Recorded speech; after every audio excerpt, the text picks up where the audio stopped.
welcome back everyone for another video.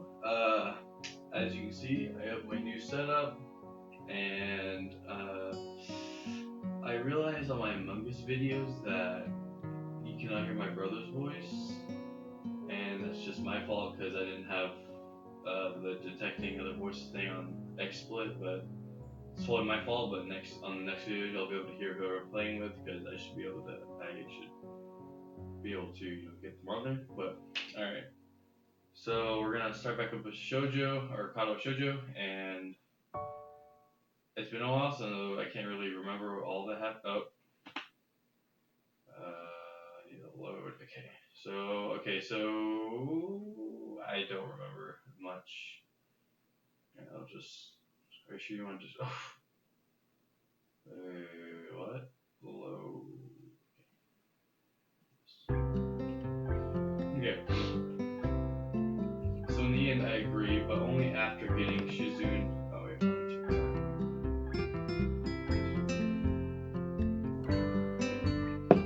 So in the end, I agree, but only after getting Shizune to acknowledge that I don't need anything concrete, just by accepting to take a look around and play with her.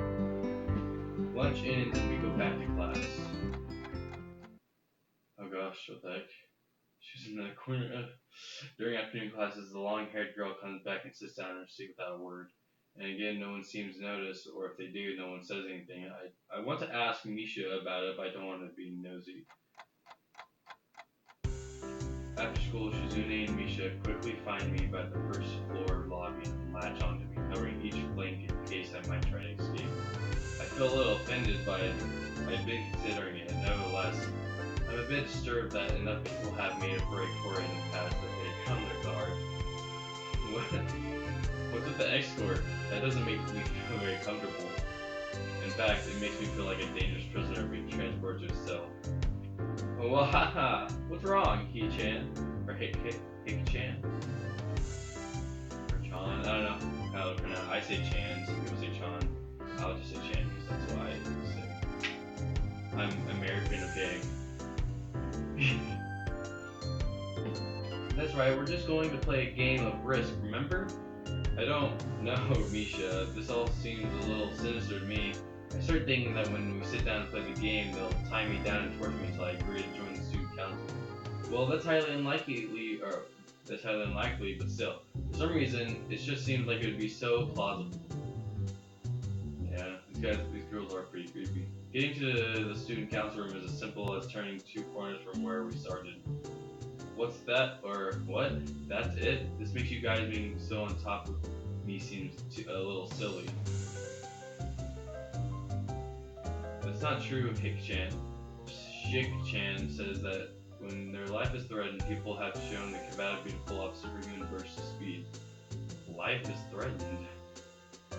Her expression unchanging, Misha signs something amusedly to Shizune, who makes a baffled face and puts her hands behind her back, looking pleased with herself. Misha feigns Misha's feigns deafness and he hums cheerily. Stop that. I know you heard me. You have no excuse, unlike Shizune. Shizune opens the door of the student council room. It's a very plain, sparsely decorated room, although it's quite large, maybe even a little larger than a classroom. There's a big table in the center, surrounded by chairs and a smaller desk prominently placed in the back where I assume it is Shizune's. There are a few regular desks and chairs stacked to one side, as well extras perhaps. Aside from the tables and chairs, the room doesn't have much else to offer. Just a couple of filing cabinets, bookshelves stacked with old school records and documents. Not much else. In fact, nothing else. This is a pretty bleak room. They could at least put a potted plant in here or something. But the most notable thing in this classroom doesn't have his other people. Are we early? No. What do you mean no? Does it mean nobody else is coming today? Yeah, that's right. Hold on. Oh, there's something else. Like it makes me think she's there's this mark on my screen that makes me think that she's sweating. It's weird. Before I manage to ask, why that's the case, Shizune claps her hands together very energetically. Hick-chan, let's play Risk. Come on, you promised, didn't you? You have to. Ha ha ha, okay. Do you want to know the rules? We can explain to you while we set up everything.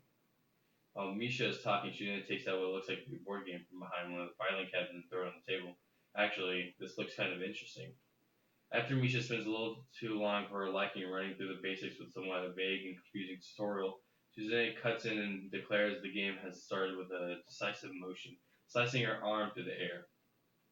Shizune's aggressiveness is rubbing off onto me. I start feeling more competitive than I intended to be when I agreed to this.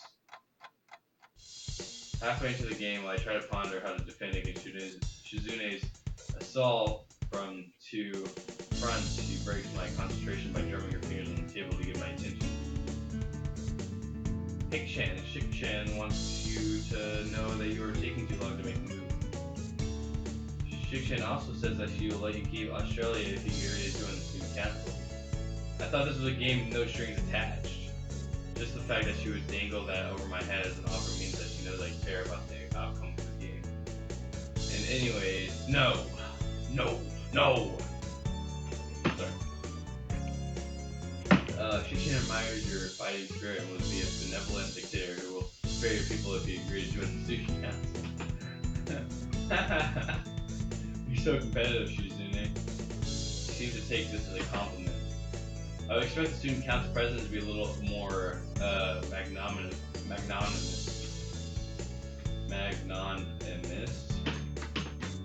She doesn't seem to know what the word means or how it's signed, so she pulls out a piece of paper and writes it for Shizune, who is a return sign back to Misha.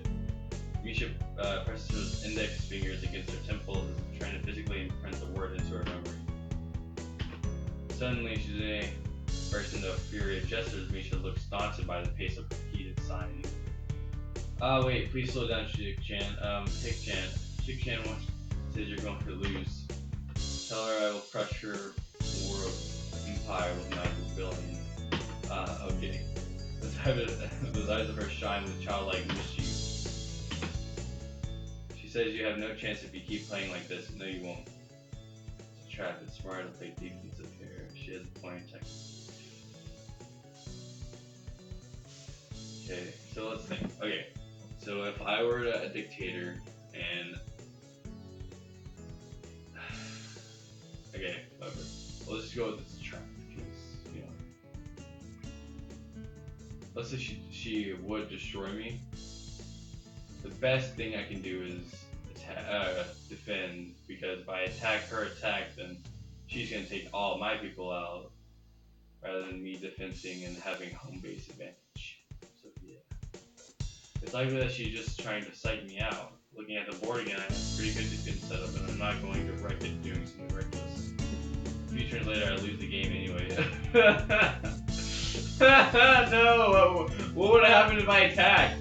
Shizune adjusts her glasses victoriously and allows herself to tentatively pump a fist in the air in celebration. Wahaha, Hick-chan, you lost and allowed me to take North America. I mean, Shik-chan, not me.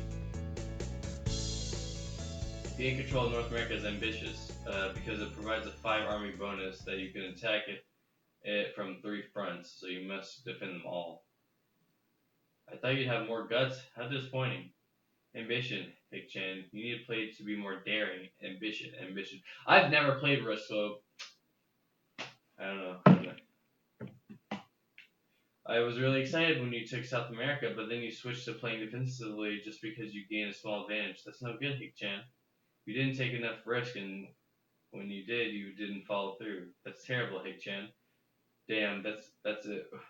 What's it to her if I played too carefully? There's no need to rub it in my face.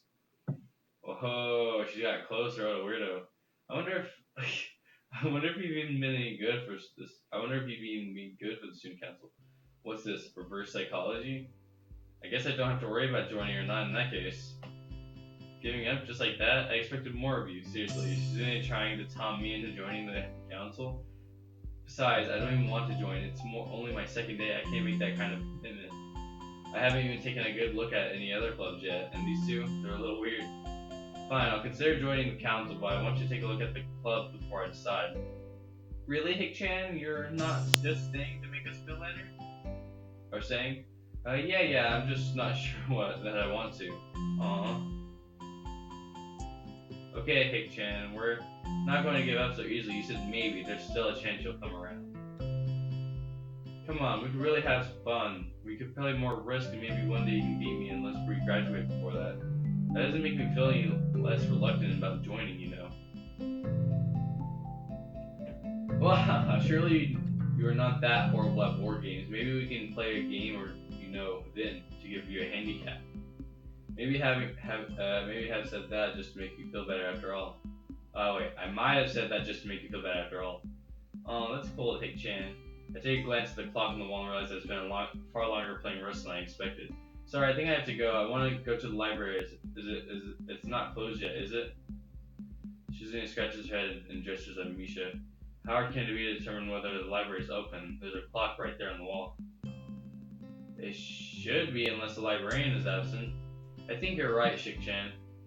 We think the library is open. It's not on the second floor. I can't miss it. Do you want us to show you where it is? No thanks. It's okay. See you tomorrow. Bye-bye. Oh gosh, she's like, I'm out of here.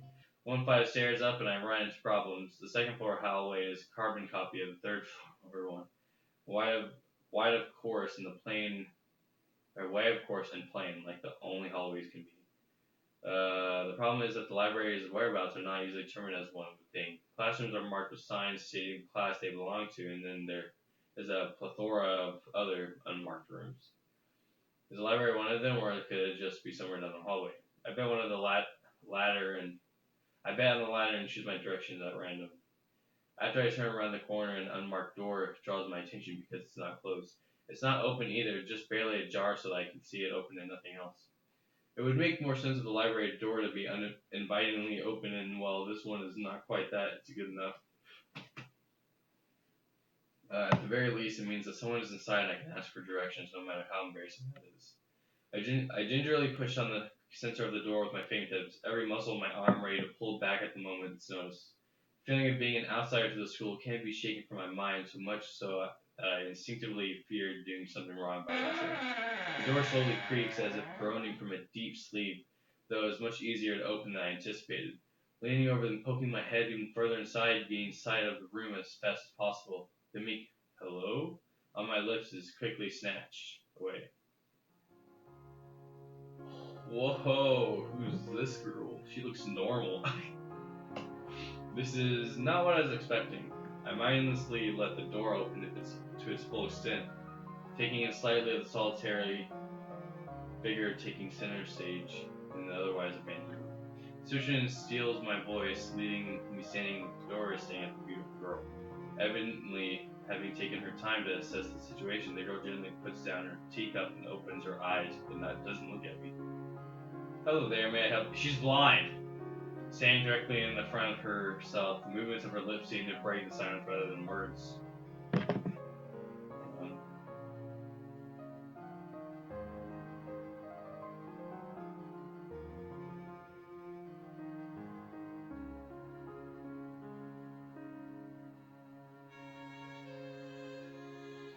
However, a soft, measured voice reminds her she's being separated from the room itself. Not only is it likely the tallest girl I've ever laid eyes on, but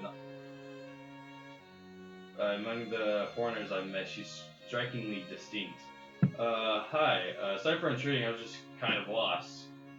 She takes a moment to formulate the response before speaking. Every action she takes feels as if it's carefully choreographed beforehand. Care to take a seat? Unexpected, considering that I'm an intruding upon her. Thanks. Slowly step toward another seat opposing her. The girl rests the teacup and saucer on the wooden table in between. The way she doesn't track my movements with her head is telling. That and the slight cattiness in her eyes means that she must at least be partially blind, like Kinji. Come to think about it, her voice doesn't have any detectable accent either. I guess she must be half Japanese. As I take my seat, her composure takes me slightly off guard. Her air of relaxed confidence makes it sound entirely comfortable. The calming atmosphere is very different from the student council office. I take it you're a new student here, Yamaku? I take it you're a new student to Yamaku. Yeah, I just transferred in yesterday. I get the distinct feeling my speech patterns don't match the formality of hers. Accentuated, accentuated by her by her restrained bow of greeting, one which I hastened to match before realizing the futility of the action. I'm Lily Satao. Pleased to meet you. What is it with like so many visual novels have like Satao or Matao, like Satao or Matao as their like last names? It's so weird. It's like such a common last name, I guess. Hisao Nakai. Oh, like she she gives a nod before gesturing roughly in the direction of her teacup. Would you care for a drink? Sure. As much as it pains me, I can't keep step. I can't keep step with her formality in the proceedings. She gives a kind nod, taking the request in stride. Without another word, she steps off the chair and prepares a second cup of tea from a collection of supplies laid out along a shelf. A brush here, a brush there, her left hand often lightly touching the side of whichever container she's pouring into. It seems to be a process she's followed dozens of times before. As I lean sideways to see her around her back, she seems to use her long, dainty finger to measure the right amount of water in the cup. It's one thing to see the different disabilities the students in my class have, but it's quite another to see how everyone seems to adapt. Shizune and Misha have no problem working together to communicate to me, and Lily herself seems to have workabouts for problems I'd never thought of. Workarounds. What? He said Shizune and Misha have no problems working together to communicate to me. There were so many times Misha was like, what do I say? You know, because like she didn't know how to assign it. Oh. While I feel slightly guilty about her doing the work, she seems pleased to be following the correct process of the offer, preparing the drink. So, her soft voice brings me out of my silent observation. Which room are you looking for? It's not often this classroom is visited after school. The school library. Some classmates told me that was on this floor. She finishes pouring water into the teacup. As she nods, a small metallic tapping comes from the teacup, indicating that it's been stirred. I'm aware of Miss Hakamichi, as are most students. To be with them means you're in class 3-3, no? That's right, in the science room with Matao.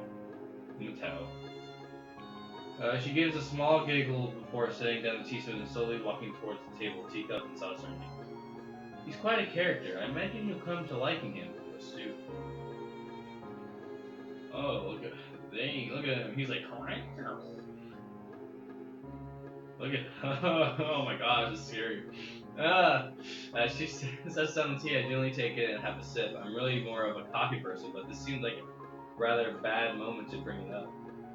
Nonetheless, it smells quite nice. I hardly think it's hard to choke down. Thanks, Tatao. It tastes really nice. She smiles and quickly waves her hands in front of her. He doesn't even have any tea in his hand. What the cringe? She smiles and quickly waves her hand in front of her face. Lily, please. There's no need to be so formal. What? I'm so confused. He thinks of her as super formal and she's trying not to be formal. Maybe that's just like what comes with being blind and like she has to pay attention. I don't know. It's weird. She says it's not weird to be blind. It's just weird of how like it was like the opposite. It was ironic. She says that despite of her exceedingly well-bred speech oh, I guess I should try and ask her about herself, as it really does seem as if she's catering to me. So which class are you from? I imagine it's one of the third-year classes. Correct, I'm in class 3-2, which is on the third floor, same as yours. It's taught by Miyagi, and it's specifically for both blind and partially blind students. I see. Sorry.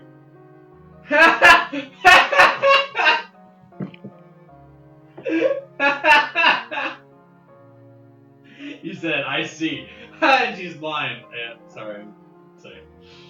I feel like slapping myself for the fox pass.